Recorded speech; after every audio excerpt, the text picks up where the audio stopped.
Hi everyone, I'm Jessica. Welcome back to my channel. Today I am finishing up the 16 patch quilts. They are so fun to put together and I'm having a really good time with that pattern. So let's get started.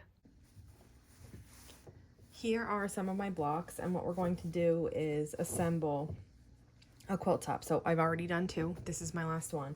They go really fast once you get going. I chain pieced all of the blocks like I mentioned I would yesterday, and it felt like it was going to take a long time because the stack was big, but it really didn't. So I don't press my block after I assemble it. I'll wait to press it until it's in the quilt top, but you can do that if you want. Then I have a piece of my sashing, and I'm just lining the sashing up with the edge.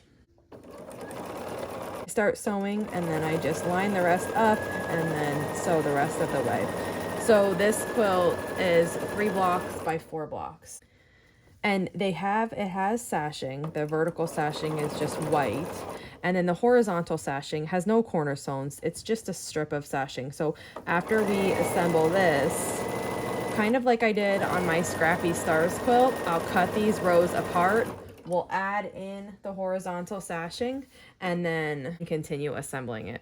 So I'm just adding sashing here. I'm double checking my seam direction before I put this down. So this is one that I flipped. So while these seams feel like they want to go up, they should actually be going down. And then as I sew along here, I'm making sure that they are in fact going down. So I'll line this bottom up, and then as I go, I'm just feeling that these seam allowances are actually down. One more block to add here. And I'm actually not paying any attention to placement of blocks. I'm doing this completely randomly. I have this pile, I'm grabbing off of them. But the idea is that this is a jelly roll and they all are gonna look similar enough and they're gonna be really cohesive. So I'm not paying any attention to what block I'm grabbing next, just totally random. Now I'm adding, after I added the sashing, I'm gonna go ahead and add my next row of blocks. Now I have this, and I'm going to open this up and just add my next row of sashing. Again, checking the direction that the seams are meant to be based on how they're assembled to the block. So if I have to change any as I'm assembling this, I just change it.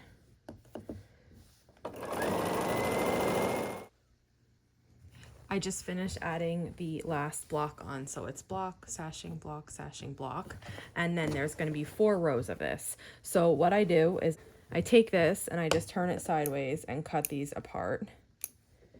There's 4 threads right where the sashing is, and then I'm just going to set them aside so that I can add the horizontal sashing to this.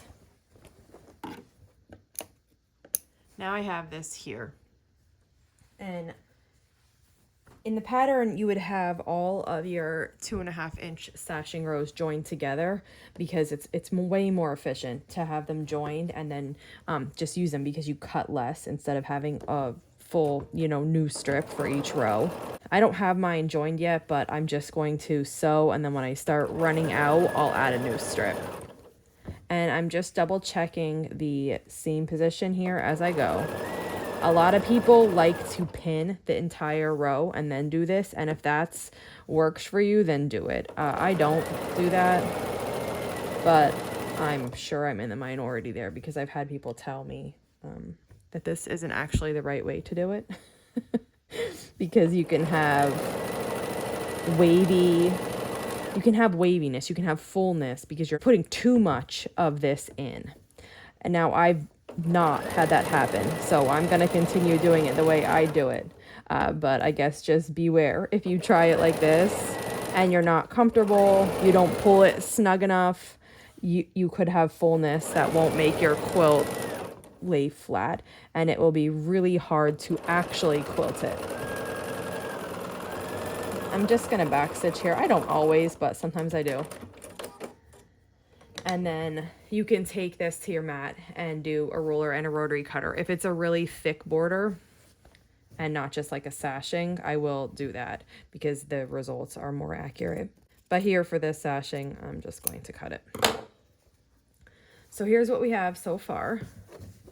The row with the sashing. Now I'm going to grab my next row and just lay this on top and start sewing it. Now, I talked about this once before about like pretend nesting the seams, because in this quilt, there's no cornerstones. If you had cornerstones, you'd be able to nest your sashing units really nice until you got to your cornerstones. But since there are no cornerstones and this is just a straight line, it's a little bit more difficult, and you want to have your sashing units lining up perfectly and your blocks lining up perfectly, or you know, as close to perfect as it can be. It's hard to get something really perfect every single time, but we try.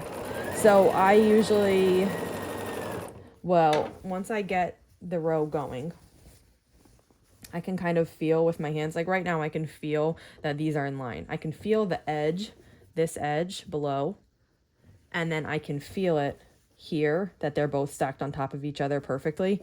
But if I couldn't feel that, I would just flip this the other way and let these seams just nest for a minute. Walk my fingers back, and then I would tuck this the way I want my seam allowance to go, and then continue on. And now I know that the first block and the first sashing unit are in line.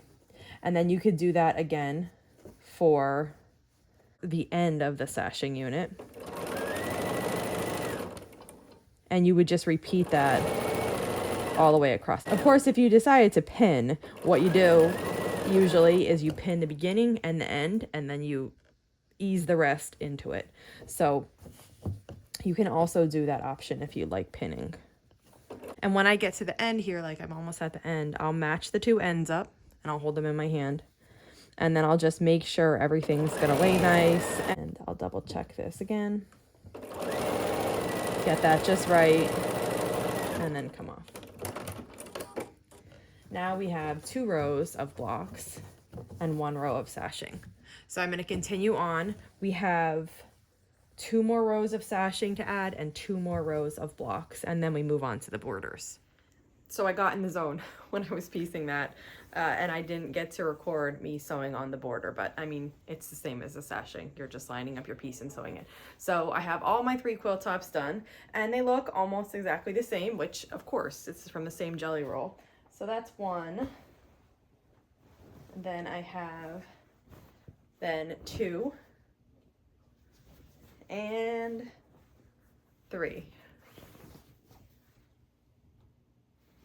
They all need to be pressed, and I need to decide on backing which. I think I have narrowed down. I think I have a green, which is not the same as this, but pretty close. A pink, which again is not the same, and it has another color in it that's not in here, but I still think it's gonna look good.